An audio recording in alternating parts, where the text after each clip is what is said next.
Good evening, YouTubers. Welcome to World Cinema Reviews. This is Frank the Vamp, and tonight I'm bringing you a special review of Dawn of the Planet of the Apes. I know it's a little dated. I know it's been out for a while, but I just haven't got around to it. There's so many projects I'm doing now. I'm trying to do, more foreign horror. Trying to introduce more things to talk to you about. But I just couldn't pass talking about the Dawn of the Planet of the Apes because it's a fantastic film. I'm extremely impressed with this film. I can't say good enough things about it. I am blown away by everything, pretty much everything about it, and I think that I can't pass the opportunity to talk to you about this new guilty pleasure of mine.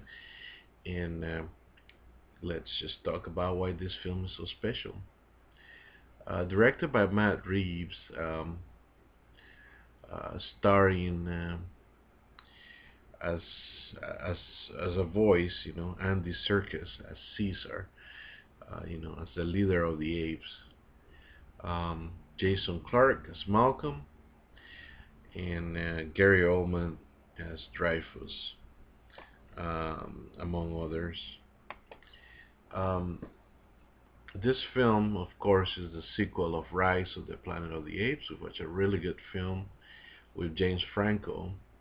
And James is not back for this sequel, which makes a lot of sense when you think about what the plot is about. Um, if you, before I go on, if you don't, I may say a few spoilers of the first film, which is Rise.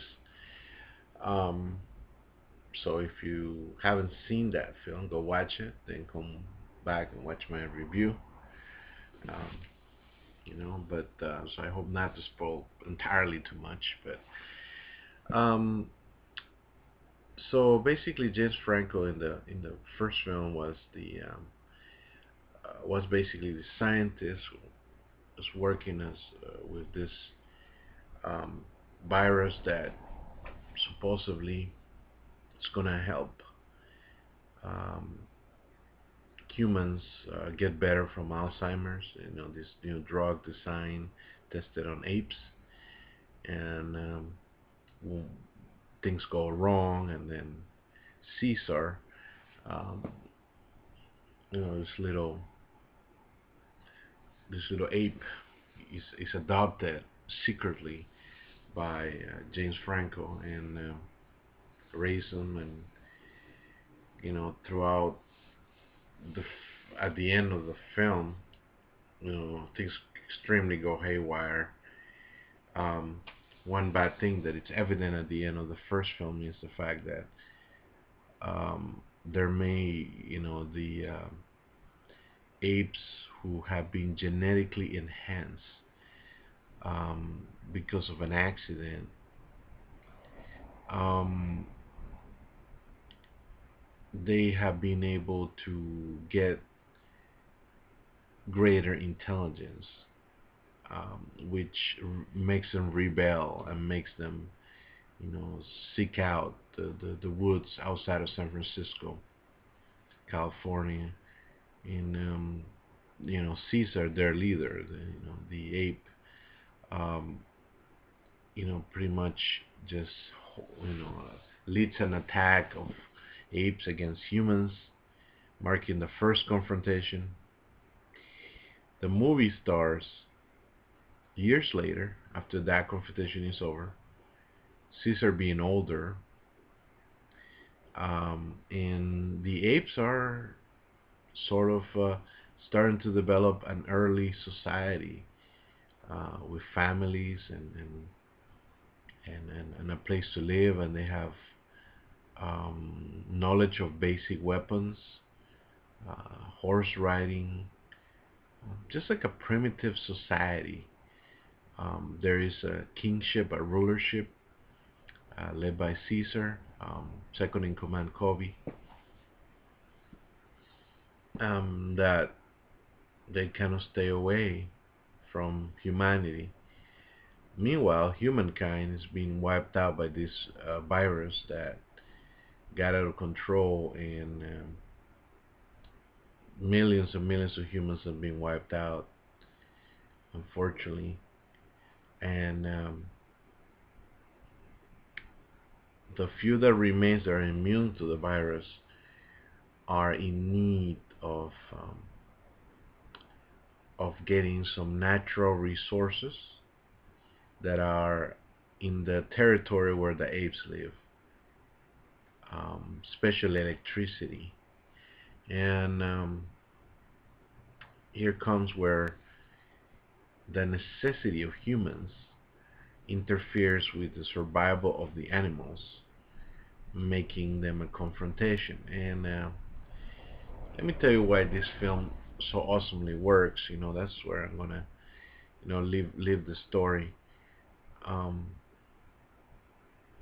First of all, you the story is actually quite compelling because it's a story that's been done before, but it's really well. You really feel that this, even though they're apes, this could have been just different, just a primitive society attacked by progress.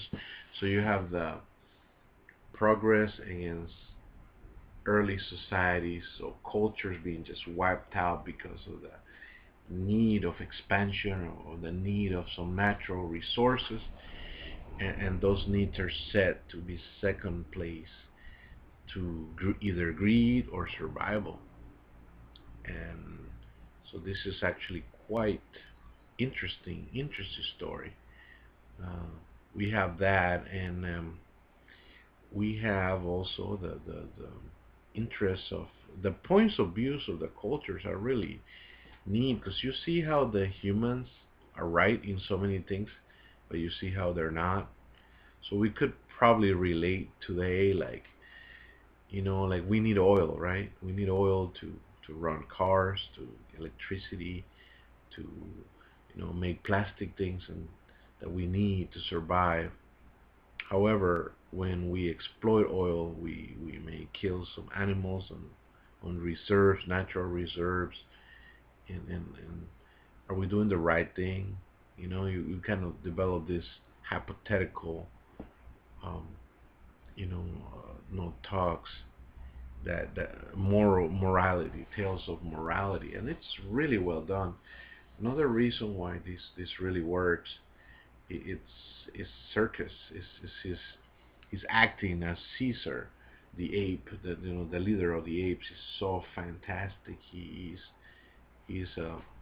the apes are very primitive. They have a basic sign language structure that they talk with, but they also have some limited speech, so they talk. And it's quite remarkable how great Circus has. We've seen him do King Kong. We've seen him do Gollum, of course, from the Lord of the Rings and the Hobbit trilogies. And he's just fantastic. He's the soul, heart and soul of the movie. He's acting alone. I mean, they are there. I say, it's like, almost Oscar worthy to me. It's just he blows this movie out of the water. He's just his presence. His interaction with Koba, the his antagonist, monkey, who was the ape who was caged and mistreated by human experimentation in the past, and he's grown quite tired and angry towards humans, and doesn't share the same relationship that Caesar had. Because Caesar had James Franco, who treated him well and raised him well in the first movie, and actually taught him that there are good humans and there's bad humans, good humans and bad humans. But Koba just seems to think that humans are all bad. So it's just so awesome. Um, the special effects are pretty cool. I'm a Bay Area guy, so I seen San Francisco in ruins is kind of creepy.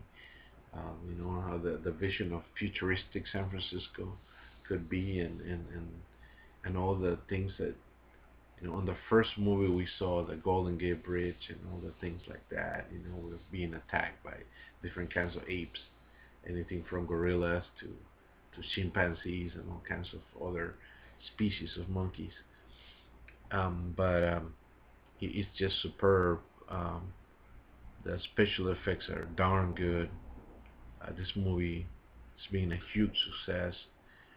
If I have to nitpick, to say that there's a couple of things, um, you know, the actor that portrays Jason here, I'm sorry, Jason Clark, doing Malcolm. Even though he's a pretty good actor as the human, kind of trying to sort of do the character that James Franco had, um, it's not it's not as good. You know, he's still pretty adequate, but I don't think he hits that note. Um, but he's still pretty good. I know he's not exactly the same character because, you know, James Franco, um, you know, it's not his character is not in the film. A tiny spoiler, if I could say one. But except from a few flashback sequences, I guess you can call them flashbacks. You'll see when you watch the film. Um, but definitely, that's a small nitpick. I will say that perhaps Gary Oldman. I was expecting more of his character, and he's very limited. The amount of time he's in there and what he does, I think he's way better to be kept in such a small role. But that's just nitpicking. This film's fantastic. Special effects, acting, the story, setting, it blows everybody away. This should be the biggest movie of the summer so far. May I even say that this is, well, I wouldn't say it's better than the X-Men Days of Future Past because I just love the X-Men myself. Um, but I would say it's darn close so as far as the greatest movies of this summer concerned to me. Now, I would say that this movie is definitely an A. The only reason it doesn't get an A plus is because, like I said, there's some of the things that I didn't like, and perhaps, you know, maybe I would have liked a little bit of trimming on the time. It did run long, and I think it could use some editing on some scenes that ran long. But it's just like minor nitpicks. It's still a fantastic film. Go watch it by all means if you haven't seen it. If you've seen it, watch it again. I didn't watch it on 3D. I kind of want to watch it on 3D now because even though I don't think it's that great, it's just want an excuse to watch this film again. So be blessed, guys. Let me know what you guys want to watch, want me to, you know, talk about. I'm definitely doing more horror. I'm trying to do some Hammer films, a lot of more British. I think I haven't done enough British. I definitely want to go back to Canadian. I want to go back to doing some Canadian horror. Um, I need David Cronenberg in my life again. I definitely think that I see some films there. And some other films, perhaps just go do some more Asian. I know Asian's really good, and I haven't done a lot of Asian lately. So that's it, guys. You know, take care. God bless, and you know, have a good one, and enjoy the Planet of the Apes. Well, there's one more film coming up, so a couple of years. So in the meantime, this is a great, great, great second film of the trilogy, and I definitely enjoyed it, and I hope you do too. Thank you so much. Peace out.